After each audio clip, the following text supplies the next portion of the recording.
para hacer un balance sexenal en materia de seguridad y derechos humanos del gobierno de Enrique Peña Nieto. En este instante hacemos contacto vía telefónica con el doctor Gilberto Santarrita Tamés. Él es profesor en Derecho y también investigador de la Universidad Iberoamericana. Doctor, muy buenos días. Buenos días, doctor. ¿Qué tal, Maru, Manuel? Muy buenos días y un saludo al auditorio. Bueno, pues ya estamos escuchando al presidente en su último informe de gobierno de todos los logros de su gobierno y como una disculpa también de lo que no hizo bien, pero la pregunta obligada, ¿cuál es el balance en materia de seguridad de este gobierno que ya está por salir de Enrique Peña Nieto? Bueno, pues realmente no hace falta tener más allá que un poco de sentido común y de estar medianamente informado para darse cuenta, para percatarnos que hay una enorme crisis en materia en general de derechos humanos. Hay un problema de gobernabilidad, un problema de criminalidad organizada, un problema de delitos locales, un problema terrible en los ministerios públicos y todavía un proceso de adaptación que no ha sido fácil al nuevo sistema penal acusatorio, ¿no? Desde el punto de vista de la victimología, desde la perspectiva de las víctimas, pues hay una deuda enorme. Los dos grandes casos en materia de derechos humanos, de violaciones graves, pues son evidentemente Ayotzinapa y Tlatlaya, más lo que se viene arrastrando por la guerra militar contra el narco, más los feminicidios, más los delitos de la vida cotidiana, el robo, el asalto, etcétera, ¿no? Así que a modo de síntesis podemos decir que es un problema muy grave el que hereda el presidente Peña Nieto. Sin duda alguna, así es. Por otro lado, recordemos que fue Felipe Calderón quien sacó al ejército a las calles para hacer tareas de seguridad pública.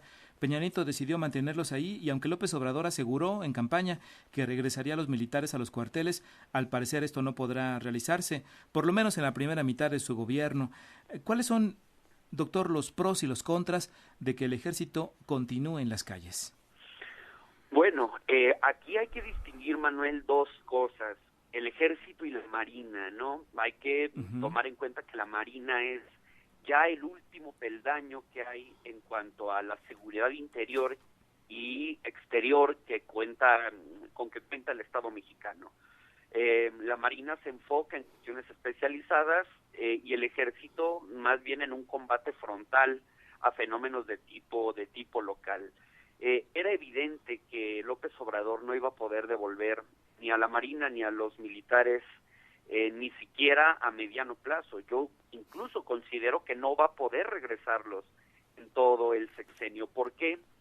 Porque los militares, en general, pues tienen un nivel menor de corrupción, a diferencia de las policías estatales y locales, es decir, de los municipales y estatales, para que se entienda la idea, y la Policía Federal es muy pequeña todavía.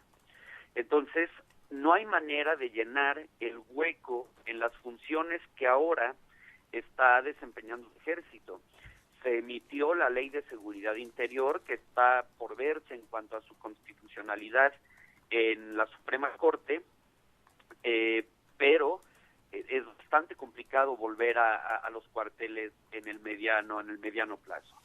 Pero doctor, ahí están los ejemplos más claros de los casos de Tlatlaya, Ayotzinapa, Patzingán. O sea, sería no cumplir con lo que prometió como candidato y además, pues, ¿qué tendría que hacer para pacificar al país?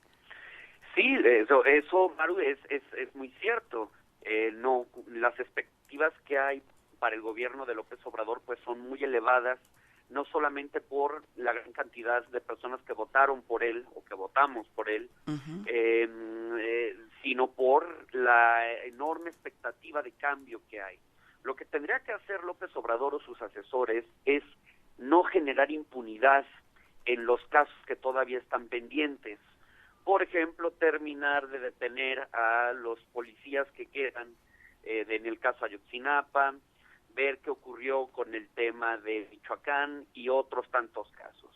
Y de esta manera compensar un poco con seguridad y vigencia de la norma la permanencia de los militares en las calles. tendría que ser una especie de jugada de ajedrez muy compleja, costosa en el sentido político, para tratar de hacer un equilibrio, Maru. Claro. Bueno, pues...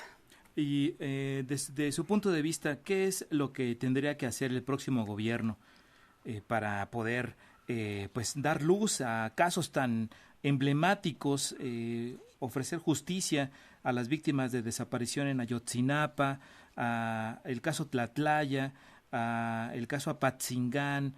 Recientemente hablamos del secuestro y asesinato de una joven del CCH Oriente, doctor. Sí, Manuel, el grave problema, y esto lo recojo de una declaración que hizo la exministra Sánchez Cordero hace unos días, que me pareció muy pertinente.